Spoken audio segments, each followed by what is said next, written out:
Hero number 1 wrong, divorce number 1 right. अपनी wife को hurt करना बंद करें, उनकी बात सुनें।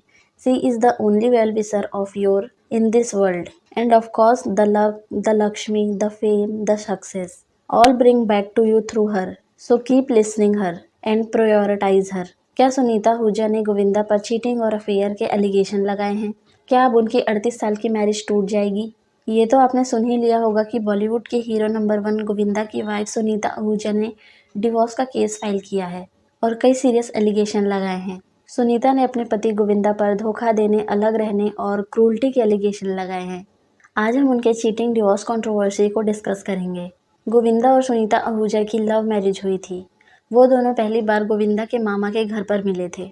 शुरुआत में सुनीता और गोविंदा एक दूसरे को पसंद नहीं करते थे। उनका थॉट प्रोसेस एक दूसरे से मिलता नहीं था, बट उनमें एक ही कॉमन बात थी कि उनको डांस करना पसंद था। फैमिली फंक्शन में कई बार दोनों ने डांस कंपटीशन में पार्टिसिपेट भी किया, लेकिन हर बार सुनीता ही जीत जाती थी। फिर धीरे धीरे सुनीता और गोविंदा को एक दूसरे से प्यार हो गया। वो दोनों एक दूसरे को लव लेटर लिखते थे। एक दिन एक लव लेटर गोविंदा की माँ के हाथ में लगा। उन्होंने लेटर खोलकर पढ़ा तो उसमें शादी का जिक्र किया गया था। फिर ये बात सभी घर वालों को पता चली। उसके बाद सबकी कंसर्न से दोनों का रिश्ता फिक्स हुआ और 11 मार्च ईयर 1987 में दोनों ने शादी की। लेकिन अब सुनीता ने गोविंदा पर सीरियस एलिगेशन लगाए हैं।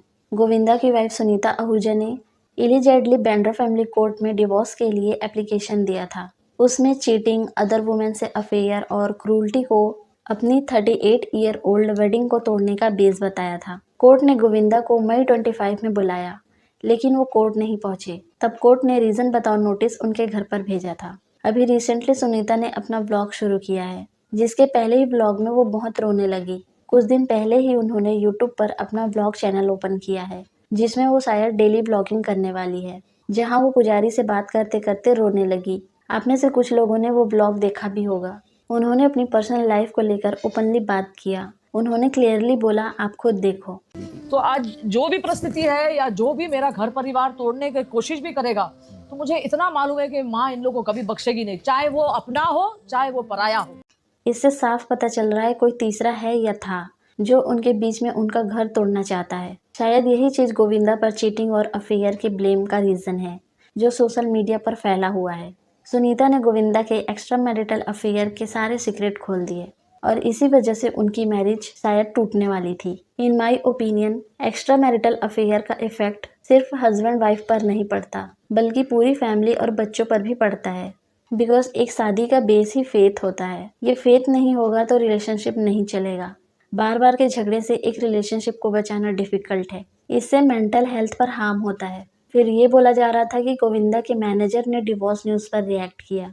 गोविंदा और सुनीता का इससे पहले एक और डिवोर्स रूमर आ चुका है। तब जो गोविंदा के मैनेजर हैं शशि सिन्हा, उन्होंने बोला था कि ये रूमर फैले हुए हैं कि गोविंदा का एक 30 ईयर की मराठी एक्ट्रेस के साथ अफेयर चल रहा है। इसके बाद से ही इस कपल का नाम बार बार हेडलाइन में आता रहा। मैनेजर ने बताया, फैमिली के कुछ मेंबर का स्टेटमेंट ही कपल के बीच इस डिवोर्स और चीटिंग कंट्रोवर्सी का रीजन है। बट तब से अब तक गोविंदा या उनकी फैमिली की तरफ से इस पर कोई रिएक्शन नहीं आया है। उनके मैनेजर ने डिवोर्स से जुड़े रूमर को बेसलेस बताया है और बोला हर कपल में मनमुटाव होते हैं और ये सब पुरानी बात है जिसे बढ़ा चढ़ाकर लाया जा रहा है। उन्होंने ये भी बोला कि गोविंदा आज भी काम कर रहे हैं और उनका ध्यान फैमिली पर है। आपको क्या लगता है, क्या गोविंदा और उनकी वाइफ का डिवोर्स रूमर सच है? अपना ओपिनियन बताना, उसके बाद लाइक, शेयर और सब्सक्राइब भी कर लेना।